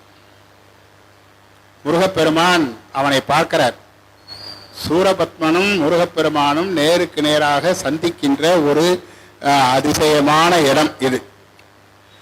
அதுவரையில் அவன் எள்ளி நகையாடி கொண்டிருக்கின்றான். பாலகன் என்றும் குழந்தை என்றும் வலிமை இல்லாதவன் என்றும் சூரன் வந்து பழித்து கொண்டிருக்கிறான். அப்பத்தான் முதல்ல முருகப்பெருமானை பார்க்கிறான். முருகன் சூரனை பார்க்கிறான். ரெண்டு பேரும் நேருக்கு நேர் பார்க்கிறான். முருகன் பக்கத்துல நிறைய வீரர்கள் இருக்கின்றார்கள், சூரபத்மன் பக்கத்துல ஒத்தரும் கிடையாது. இருந்தாலும் அசுரன் அவன் யோசிக்கல, சண்டைக்கு தயாரா நிற்கிறான். அப்ப முருகனுக்கு அப்ப மறுபடியும் அவருடைய மனதுல கொஞ்சம் கருணை வருது. இவனுக்கு சிந்திக்கிறதுக்கு ஒரு நிமிஷம் டயம் தருவோமான்னு யோஜனை பண்றார். இருந்தாதான் கருணை கடல் கந்தன்கிறது இதனாலதான். ஒரு க்ஷணம் அவனுக்கு ஒரு சிந்திக்கிறதுக்கு ஒரு சின்ன பிரேக் தருவோன்ட்டு முருகன் யோசிச்சு தன்னுடைய உருவத்தை விஸ்வரூபமாக எடுத்துக்கொண்டு வானலாவி அந்த 6 முகங்களும் 12 திருக்கரங்களோடு நின்று கொண்டிருக்கின்ற முருகன் சூரபத்மனுக்கு காட்சி கொடுத்த முருகன். அந்த 16 வகையான முருகப்பெருமானுடைய உருவங்கள்ல அந்த உருவமும் இருக்கும். அப்படி கார்த்திகேயனாக நின்று காட்சி கொடுக்கிற தேவர்களுக்கெல்லாம் பொறாமையா இருந்துதான். இத்தனை நாளா முருகனோட நம்ம இருந்துகிட்டு இருக்கோம், இப்படி ஒரு காட்சி நமக்கு கொடுக்கல, இந்த சூரபத்மன் என்ன புண்ணியம் பண்ணியிருக்கான், அவனுக்கு இப்பேற்பட்ட ஒரு காட்சியை முருகன் கொடுக்கிறாரேன்னு தேவர்கள்லாம் பொறாமப்பட்ட. முருகன் அப்படி சூரபத்மனை அப்படி கொஞ்சம் அப்படி ஒரு நிமிஷம் அப்படி ஒத்து பார்க்கிறார். பார்த்தாருன்னா அறிவு வரும். முருகன் நம்மை பார்க்க வேண்டும். இப்பதான் சொன்னார் மாமா, வள்ளி தேவசேனா முருகனை பார்த்துட்டு இருக்கணும், முருகன் கண்கள் நம்மை பார்க்க வேண்டும். ஒரு க்ஷணம் அப்படி பார்த்தா போறோம், நம்ம கிட்ட இருக்கிற அறியாமையெல்லாம் போய் நல்ல அறிவு வரும். கொடுத்தார் சூரபத்மனுக்கு, கொஞ்சம் அறிவையும் கொடுக்கிறார். அது வரைக்கும் அறிவே இல்லாம இருந்தா இல்லையா, கொஞ்சோண்டு ஞானத்தையும் சிந்திக்கிறதுக்கு. ஏன்னா அறிவு இருந்தால்தான் சிந்திக்க முடியும். சிந்திக்காம சில பேர் நினைத்ததையெல்லாம் செய்து மனம் போன போக்குல போகிறார்கள் என்றால் அவர்கள்ட்ட சிந்திக்கின்ற அறிவு இல்லை என்று பொருள். அந்த சிந்திக்கின்ற அறிவை கொஞ்சோண்டு தரார் முருகன் சூரபத்மனுக்கு. அவன் சிந்திக்கிறான். யாரும் பார்க்காத அந்த ஒரு அற்புத காட்சியை பார்த்து சூரபத்மன் மலைத்து போகின்றான். ஒரு நிமிஷம் அப்படியே மனசுக்குள்ள நினைச்சு பார்க்கிறான். ஒன்றென முன்னம் வந்தோன் ஒரு தனி வேலோன் தன்னை பட்டிகள் இன்று நின்ற பராபர முதல்வன் என்றே சொற்றனன் சொற்ற எல்லாம் துணிவெனக் கொண்டினேனால் இற்றை இப்பொழுதில் ஈசன் இவன் தம்மை கண்டேன். அவனுக்கு பயந்து நடுங்கிறான். அந்த விஸ்வரூப தரிசனத்தை, முருகப்பெருமானுடைய விஸ்வரூப தரிசனத்தை பார்த்து சாட்சாத் ஈஸ்வரன் இங்க வந்திருக்கான். இவனை போய் நாம குழந்தை பாலகன் இத்தனை நாளா கிண்டல் பண்ணோமே, உடம்பெல்லாம் நடுங்கிறது அவனுக்கு அந்த விஸ்வரூப தரிசனத்தை பார்த்து. ஒன்றென முன்னம் வந்தோன் தனி ஒருவனாக வந்தானே முன்னால ஒருத்தவன் தூது சொல்லுவதற்காக. அன்னைக்கு எனக்கு அறிவு வேலை செய்யாம போயிடுது. ஒரு குழந்தை தலைமையில வந்த படையாயிருந்து அறியாமையினால வந்திருந்தா ஒரு தனித்த ஆளாக ஒருத்தவன் நம்ம கிட்ட தூது சொல்றதுக்கு வந்திருப்பானான்னு நான் ஏன் யோசிக்கல. எவ்வளவு முட்டாள்தனமா இருந்திருக்கேன். வீரபாகுத்தேவன் தனியாளாக வந்தான, யார்கிட்டையாவது பர்மிஷன் கேட்டா நான் உள்ள வரத்துக்கு. சரி உள்ளதான் வந்தான். உடனே பார்த்தா அவனுக்கு உட்கார்றதுக்கு ஒரு ரத்ன சிம்மாசனம் வந்திருந்து முருகப்பெருமான் அமைச்சிருக்காரு. அதுல உட்கார்ந்து கால் மேல கால் போட்டு என்கிட்ட பேசினானு. அன்னைக்கு கூட நான் யோசிக்கலையே. ஒன்றென முன்னம் வந்தோன் அந்த வீரபாகத்தேவன் சொல்றான், ஒரு தனி வேலோன் தன்னை பட்டிகளின்றி நின்ற பராபரன் முதல்வன் என்றான் என்றேன்னு இருக்கு. அவன் முருகப்பெருமானை பத்தி நான் எள்ளி நகையாடினேன். ஒரு குழந்தையிலுமே நீங்களாம் இங்க வந்திருக்கீங்களான்னு சொன்னேன். அப்ப அவன் என்ன சொன்னான், பட்டியலின்றி நின்ற பராபர முதல்வன் முருகன்னா வீரபாகத்தேவன். முருகப்பெருமானுக்கு பற்றுகள் எதுவுமே கிடையாது. அதற்காகத்தான் கந்து என்பதற்கு நேற்று பொருள் சொன்னேன், கந்தன் என்பதற்கு நேற்று பொருள் சொன்னேன். பற்றுக்கோடு இல்லாதவன், எல்லோருக்கும் பற்றுக்கோடாக இருப்பவன், பற்றி கொண்டு முன்னேற படியாக இருப்பவன் என்பதனால்தான் முருகப்பெருமானுக்கு கந்தன் என்று பெயர். பற்றிகள் இன்றி நின்ற பராபர முதல்வன். பர என்றால் மேலானவன், அவனுக்கும் மேல இருக்கிறவன் பராபரன். பராபர முதல்வனாக சிவபெருமான் தான் முருகப்பெருமான் என்று அந்த வீரபாகு சொன்னானே, அப்போது கூட நான் யோசிக்கலையே. அதற்கு பிறகு பானுகோபன் வந்து அழுதானே, அப்பா நீ முருகனை சாதாரணமா நினைக்காத, சரணடைஞ்சிருன்னு சொன்னானே. எவ்வளவு மடமை பண்ணி. என் தாய் மாயை அழுதாலே, எனக்கு ஒரு பிள்ளைதாண்டா இருக்க, முருகன் கையால செத்து போயிடாதரா, நீ இருடான்னு சொன்னாலே. நான் அப்பவும் நான் யோசிக்கல. இற்றை இப்பொழுது ஈசன் இவன் தம்மை கண்டேன். இப்பொழுதுதான் நான் உணர்கிறேன், இவன் ஈசன், இவன் பராபர முதல்வன், இவன் எனக்கு வரமளித்த சிவபெருமான், அவனே இங்கு வந்திருக்கின்றான் என்பதை உணர்ந்து மெய் சிலிர்த்து சண்டை போடுறதா வேண்டாமான்னு யோசிக்கிறான். கொஞ்சோண்டு அறிவு சாமி கொடுத்தவனே எவ்வளவு நல்ல விஷயங்கள்லாம் அவனுக்கு தோணினது பாருங்க. அவன் கால்கள் பரபரக்கிறது, அந்த முருகனை சுத்தி பிரதட்சணம் பண்ணணும். அவன் கைகள் பரபரக்கிறது, முருகனை கூப்பி தொழ வேண்டும் என்று. அவனுடைய கண்கள் பார்த்தபடியே இருக்கு முருகனுடைய பேரழகை. அவனுடைய காதுகளிலே அந்த ஓங்கார நாதம் ஒலித்துக் கொண்டே இருக்கிறது. அவன் அப்படியே தியான நிலையிலே மோன நிலையிலே இருந்து முருகனை வழிபட்டு விடுவான் போன்ற ஒரு சூழல் முருகன் சுவிட்ச் ஆஃப் பண்ணிட்டார். அவனுக்கு கொடுத்திருந்த அந்த ஞானத்தை, ஏன்னா அதுக்கப்புறம் அவன் என்ன செய்யறான்னு பார்க்கணுமோன்னா ஒயரை பிடிக்கிட்டார். வைஃபை கட்டாய் எடுத்து தன்னுடைய உருவத்தையும் பாலகனாக ஆக்கி கொண்டார். நீ பாலகன் பாலகன் சொன்னில, குழந்தை. அவனுக்கு மறுபடியும் தோன்றது, சரி நம்ம வேணா காம்ப்ரமைஸா போயிடலாம், ஆனா இத்தனை பேர் அறிவுரை சொல்லியும் நாம கேட்காம இந்த முருகனோட இத்தனை நாளா சண்டை போட்டுட்டோம். இன்றைக்கு என்னுடைய படைகளை எல்லாம் இந்த முருகப்பெருமான் அழித்து விட்டான். கடைசி நேரத்தில் நான் போய் காலில் விழுந்தா இந்த உலகம் என்னை என்ன நினைக்கும்? இந்த அசுர குலத்தை எல்லா பழிக்கும் அல்லவா?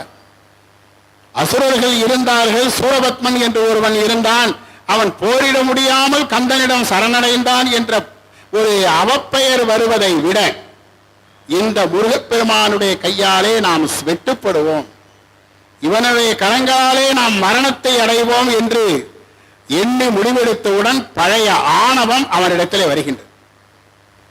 அவனும் அந்த தன்னுடைய உருவத்தை மிக பெரிதாக்கி கொள்ளுகின்றான், மறைந்து போரிடுகின்றான், சிங்க வடிவத்திலே போரிடுகின்றான். அந்த சிங்கத்தை முருகப்பெருமான் அந்த ஆயுதத்தை விட்டவுடன் சிங்க உருவம் மறைஞ்சு போய் தவிர அவன் சாக மாட்டேங்கிறான். யானையா மாறி சண்டை போடுறான், குதிரையா மாறி சண்டை போடுறான். சரப பட்சின்னு ஒரு பட்சி, 8 கால்கள், பெரிய ரக்கைகள், கோரமான முகம், வானத்திலே பறந்து கடுமையான யுத்தம் செய்கின்றான். அந்த உருவத்தையும் மாய்த்து விடுகின்றார். கடைசியிலே இவன் வேறு வழியே இல்லாமல் கடலிலே ஓடி ஒளிந்து கொள்ளுகின்றான்.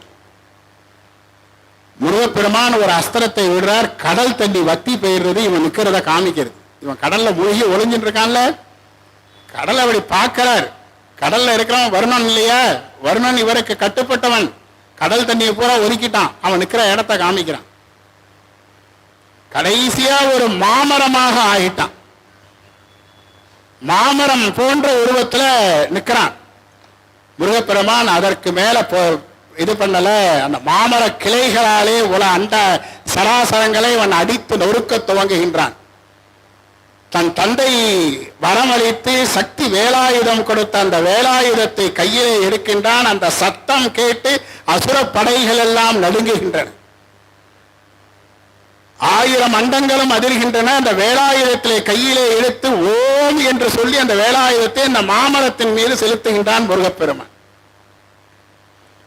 அந்த துஷ்ட ஆன்மாவாக நிற்கின்ற அந்த சூரபத்மன் வடிவையாக இருக்கின்ற அந்த மாமரத்தை அந்த வேலாயுதம் 2ஆக பிளந்து ஒரு துராத்மாவை தொட்டெடுத்து இல்லையா, அப்படியே நேர வானுலகத்தில் போய் கங்கையில ஸ்நானம் பண்ணிட்டு திரும்பி முருகனுடைய கையில அடைஞ்சு.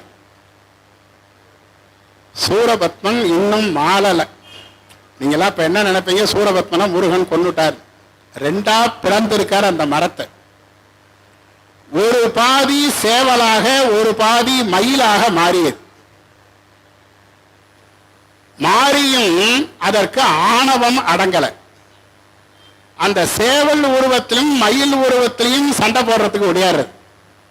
அதுக்கு மேல முருகப்பெருமான் இந்த சண்டையை இனிமேலுக்கு வளர்த்துக்கிட்டு இருந்தா நல்லா இருக்காது, இந்த கதையை கேட்கிறவாளுக்கும் போர் அடிக்க ஆரம்பிச்சிடும் அப்படின்ட்டு முருகப்பெருமான் அந்த சேவலையும் மயிலையும் திருக்கண் நோக்கம் செய்தார். சைவத்திலே திருக்கண் நோக்கம் என்பது ஒரு மிகப்பெரிய விஷயம். மணிவாசக பெருமான் திருப்பெருந்துறையை அடைகின்ற பொழுது குதிரை வாங்க சென்றவரை அவரை தடுத்தாற் கொள்வதற்காக சிவபெருமான் ஒரு குருந்த மரம் ஆலமரத்தடியிலே அமர்ந்து முதலிலே கண்ணாலே பார்க்கின்றார். அதற்கு நயன தீட்சை என்று பெயர். நயன தீட்சை என்று பெயர், சாட்சுஷி தீட்சை என்றும் சொல்லுவார்கள். அப்படி கண்ணால் பார்த்த உடனேயே மணிவாசக பெருமான் குதிரை வாங்க சென்றவர் காந்தத்தாலே இழுக்கப்பட்ட இரும்பென அந்த பெருமான் இருந்த இடத்திற்கு செல்லுகின்றார். அதுபோல முன்னொரு காலத்திலே காலத்தி மலையிலே திண்ணன் என்பவனாக அந்த கண்ணப்ப நாயனார் அந்த முகலி ஆற்றை சொர்ணமுகி ஆற்றை கடந்து செல்லுகின்ற பொழுது அவர் முதலிலே மேலே சென்று அந்த சிவலிங்கத்தை பார்க்கவில்லை. மேலே இருந்த சிவபெருமான் அந்த கண்ணப்பனை திருக்கண் நோக்கம் செய்தார். அதனால அவருக்கு பண்டை புண்ணியங்கள் வந்து அவர் அந்த மேலே சென்று அந்த சிவபெருமானை பூஜை செய்தார். அப்படி அந்த திருக்கண் நோக்கம் என்கின்றதான நயன தீட்சையை முருகப்பெருமான் அந்த சேவலுக்கும் மயிலுக்கும் செய்வித்தார். அற்புதமான, யார் கேட்டா கூட இந்த தீட்சையை யாரும் செய்து வைக்க மாட்டார்கள். சுவாமிகிட்ட 1000 ஆண்டுகள் தவம் இருந்தால் கூட அவர் இப்படி எளிவந்த பிரானாக தீட்சை செய்விக்க மாட்டார். ஞான குழந்தையாகிய அந்த முருகப்பெருமான் அசுர வடிவத்தில் இருந்த அந்த சேவலையும் மயிலையும் கருணை மீதூர நயன தீட்சை செய்ததனாலே அதற்குள்ளே இருந்த ஆணவம் அடங்கிவிட்டது. ஒரு மனிதனுடைய உயிரோடு எப்பொழுதும் எந்த பிறப்பிலும் உடனாக வருவது ஆணவம் ஒன்றுதான். அந்த ஆணவத்தை நீக்கிவிட்டால் அவர்களுக்கு இந்த பிறவியிலே இன்பம் இருக்காது. இந்த பிறவியை விரும்ப மாட்டார்கள். அவர்கள் பேரின்பத்தை, மோட்சத்தை தான் விரும்புவார்கள். ஞானிகளாக இருப்பார்கள். அந்த ஒரு நிலைதான் தீட்சை தருவது. ஆணவத்தை நீக்கக்கூடிய ஆற்றல் தீட்சைக்குத்தான் இருக்கிறது. முருகப்பெருமான் கருணை கொண்டு அந்த சேவலையும் மயிலையும் நயன தீட்சை செய்தவுடன் அவைகள் ஆணவம் நீங்கி முருகப்பெருமானை சரணடைந்தன. சேவலை கொடியை வைத்தார், மயிலை வாகனமாக வைத்துக் கொண்டார். இப்ப ஒரு கேள்வி, கந்தபுராணத்தில் சூரபத்மனோடு சண்டை போடுகின்ற பொழுது முருகப்பெருமான் மயில் மீது இருந்து முருகனோடு சண்டை போட்டிருக்கிறார். சூரபத்மன் அழிவிற்கு முன்பே முருகனுக்கு மயில் வாகனமாக இருந்திருக்கிறது. அதற்கு முன்பு அந்த தேவர்கள் வெற்றி பெற வேண்டும் என்பதற்காக நாரதர் ஒரு மிகப்பெரிய யாகம் செய்தார். ஏனென்றால் நாளைக்கு சூரசம்ஹாரம் எல்லா திருத்தலங்களிலும் நடைபெறுகிறது. அநேகமான பக்தர்களுக்கு இதிலே சில குழப்பங்கள் வருகின்றது. முருகனுக்கு ஆட்டுக்கடா வாகனமா, மயில் வாகனமா? அவனுக்கு சூரபத்மன் அழிவிற்கு முன்பு மயில் இருந்ததா இல்லையா? சூரபத்மன் தான் மயிலா? இப்படி பல வினாக்கள் இன்றைக்கு அடியவர்களுக்கு வருகின்றது. நாரதர் செய்த நாரதர் ஒரு மிகப்பெரிய யாகம் செய்கின்றார், தேவர்கள் வெற்றி பெற வேண்டும் என்பதற்காக. அந்த யாக தீயிலே இருந்து ஒரு ஆட்டுக்கடா வருகின்றது. அப்ப முருகன் எந்த வாகனமும் கிடையாது. அந்த ஆட்டுக்கடா என்ன பண்றதுன்னா தேவர்களை அழிக்க துவங்குகின்றது. முருகப்பெருமான் வீரபாகு தேவரை விட்டு அந்த ஆட்டுக்கடாவை அடக்கி வந்து தன்னுடைய வாகனமாக வைத்துக் கொண்டு புறப்படுகின்றார். இது சிறிது காலம் தன்னுடைய வாகனமாக வைத்துக் கொண்டது ஆட்டுக்கடா வாகனத்தை. போரிலே அவர் ஆட்டுக்கடா மீது அமர்ந்து போர் செய்ததாக இந்த கந்தபுராணத்தில் இல்லை. மனவேகம் தேரிலும் இறைவன் கொடுத்த அற்புதமான தேர்களிலும் சென்று போரிட்டிருக்கின்றார். சூரபத்மன் பல மிருகங்கள் பூட்டிய ஒரு தேரிலே அவன் போரிடுகின்ற பொழுது அவர் இந்திரனை திரும்பி பார்க்கிறார். வேற யாரையும் பார்க்கல. நான் அதான் சொன்னேன், கடைசி வரை எதற்கும் மயங்காமல் நம்மோட இருந்து கஷ்ட நஷ்டங்களை யார் தாங்கிக் கொள்கின்றார்களோ அவர்களுக்குத்தான் நாம் அந்த உயர்வை தர வேண்டும். முருகப்பெருமான் எந்த சூழ்நிலையிலும் கட்சி மாறாமல் தன்னுடனேயே இருந்த அந்த இந்திரனுக்கு ஒரு மிகப்பெரிய பதவியை தரார். சூரபத்மனோட சண்டை போடுற போல அவருடைய இந்திரனை பார்க்கிறார். இந்திரன் மயிலாகி முருகப்பெருமானை தாங்குகின்றான். கிடைக்குமா? எப்பேற்பட்ட ஒரு மயில் மீது அமர்ந்துதான் சூரபத்மனை முருகப்பெருமான் சம்ஹாரம் செய்தார்.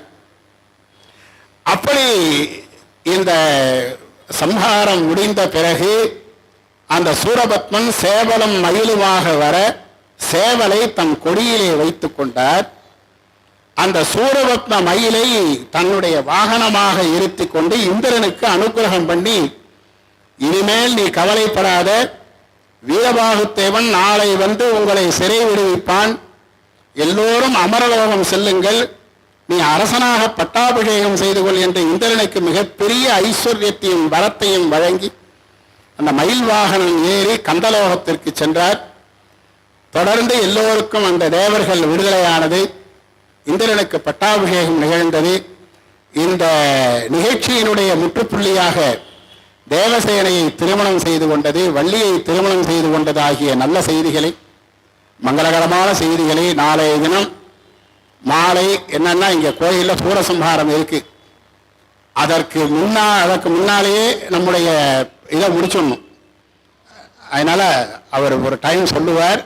அதில் இந்த வரலாறுகளை கேட்டு இன்புற்று தொடர்ந்து முருகப்பெருமானுடைய திருவருளாலே நாம் எல்லா மங்களங்களையும் பெற வேண்டும். ஆறிரு தடந்தோல் வாழ்க, ஆறுமுகம் வாழ்க, வெவ்வை கூறுசை தனிவேல் வாழ்க, குக்குடம் வாழ்க, செவ்வேல் ஏறிய மஞ்சை வாழ்க, யானையின் அடங்கு வாழ்க, மாறிலா வள்ளி வாழ்க, வாழ்க சீர் அடியார் எல்லாம். திருச்சிற்றம்பலம். நம பார்வதி பதையே. வெற்றிவேல் முருகனுக்கு. நாளைய தினம் கோவிலில் சாயங்காலம் சூரசம்ஹாரம் நிகழ்ச்சி நடக்கும். காலையில் காவடி, பால்குடம், மகன்யாசம், ஏகாசருத்ரம், சகசநாமம் தொடர்ந்து எல்லாம் முடியும். அதனால் நாளை ஈவினிங் சொற்பொழிவு 5:30 வச்சுக்கலாமா?